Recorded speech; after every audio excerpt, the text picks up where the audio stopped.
Hey there, Gil. How you doing, man?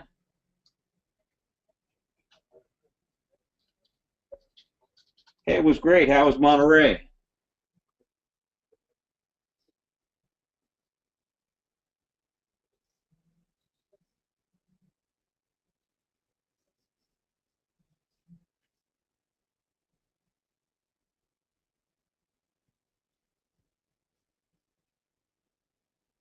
Hey, it was great. You know, the Heat won on Sunday, so life is good. Yep.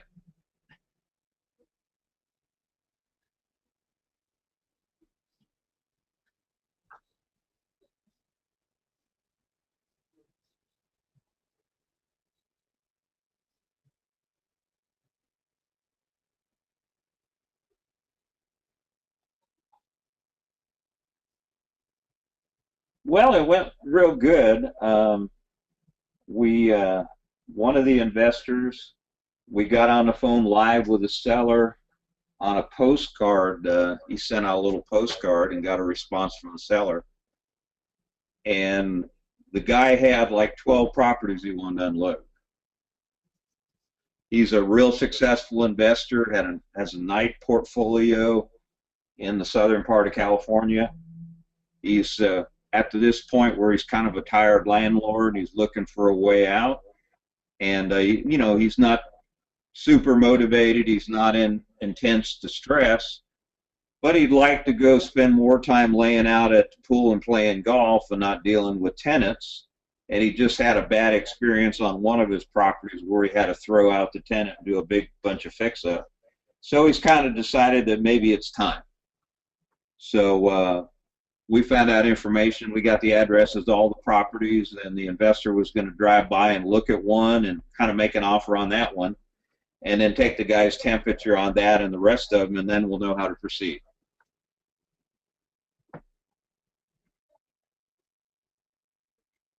Let's see. I think it was about 10 or 11.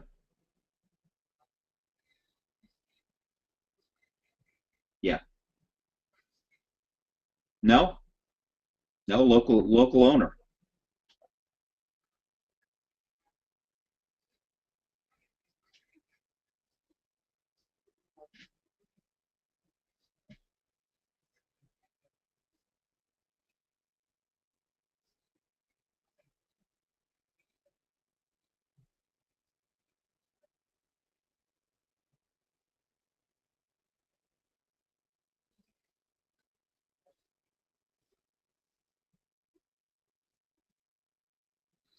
Well, here's the deal. First of all, the investor got a list, a special, highly specialized list from Eric. Remember Eric, our investor guy that was on the call the other day? So, that's what I was saying to the investor, that look, this is a great deal because we're contacting this guy and we don't have any other investor in line right now. In other words, the guy wasn't even thinking about selling the properties really, Gil. He was just kind of like, well, I'm really in pain over this eviction here. But the guy hadn't decided to do anything. So we caught him, in the thought process that he's seriously considering doing this, but he hadn't taken to a level where he had actually contacted a realtor or another investor or something like that. So this is why direct mail sometimes is so good, because you got your foot in the door, you got it jammed between the door jamb and the door, and nobody else is standing behind you. So you get to sit down with a guy and you get first shot at it without him knowing that there's a realtor with 5 offers or another investor that's standing in line ready to go. So this is the way to go, is get in the door first, and you be the first one that gets an opportunity to develop the relationship and see if you can put the deal together. So that's kind of what happened here. And also we were talking to another investor in in the southern part of California there. We called on a lead that you guys had actually developed, but unfortunately the guy had sold the property. So this was an investor that owned a property, a lead they got from you guys, but The property had actually it's two properties that were sold, but we asked the next question. Well, do you have anything else you're interested in selling? And the guy says, well, yeah, my brother's got several. So, I said, well, we'd be interested in those. Well, let me contact my brother, and I'll give you a call back.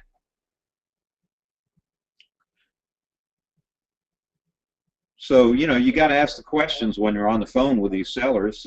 Ask them if they know anybody else in the neighborhood, they know anybody else thinking about selling properties that maybe they haven't been successful in doing so, and pick up some leads there, even if though you're not going to be able to do business with this particular seller.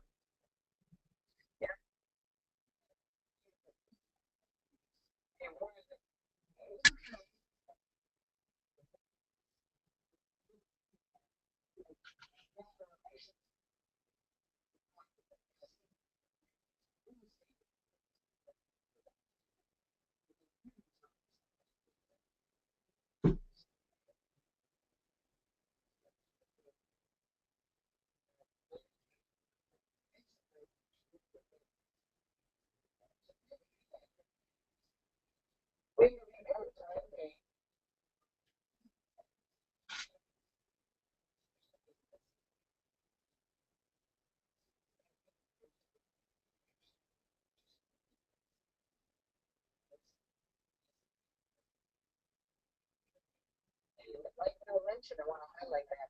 Sometimes the postcard is that little trigger or that extra.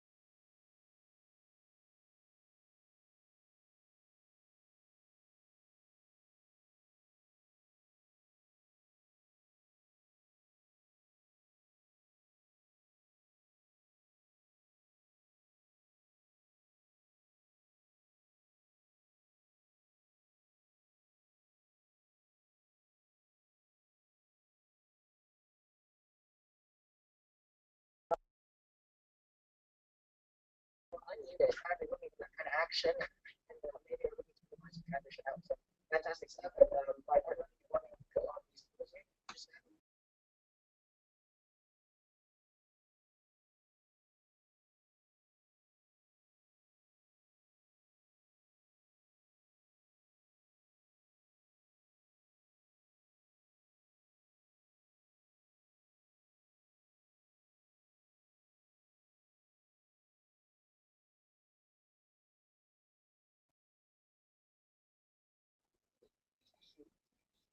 private lenders when they ask you what is your exit strategy, goals in this loans, I'm sorry, rehabbers. But what's pitch when you're talking about money when they ask you what your exit strategy is? Well, I was just answering that extensively on an input, but the elevator pitch is it first of all, it depends on what your strategy is. In other words, if you're buying properties, buy and hold to rent or buy and hold to lease option, that's one exit strategy. The other exit strategy is obviously fix and flip. So you got to decide, what exit strategies that you want to employ in your business.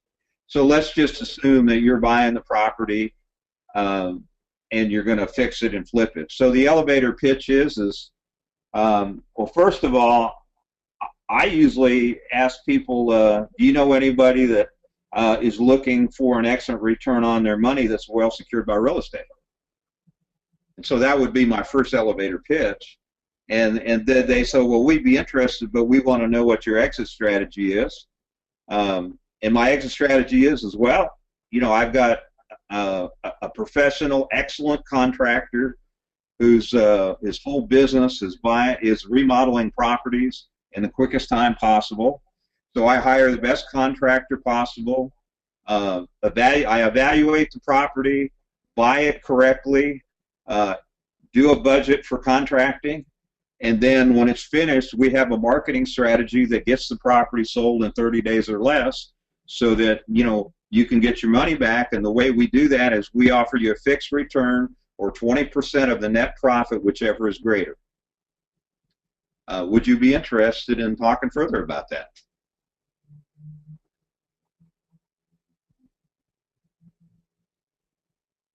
Back to you, Gil. Nice. Keep it simple, guys. Keep it simple. And if you are coming to the table and let's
I need it.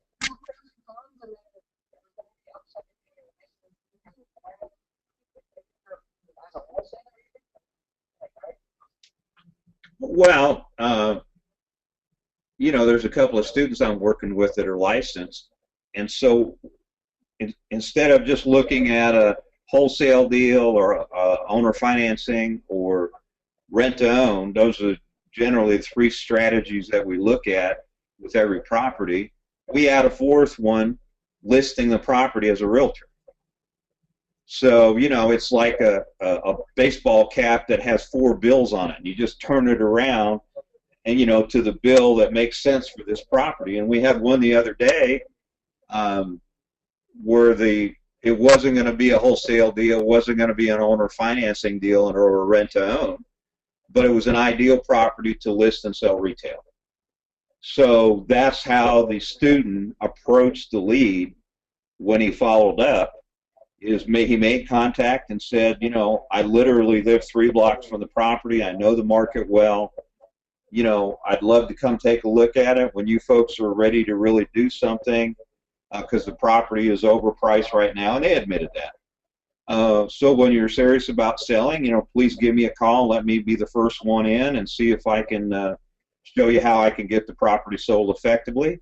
And in that case, he'll pick up a $10,000 real estate commission. So, if that's one of the benefits of doing that. Other than that, it's a personal decision. Back to you, Gil. This would be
Use Google.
That's enough.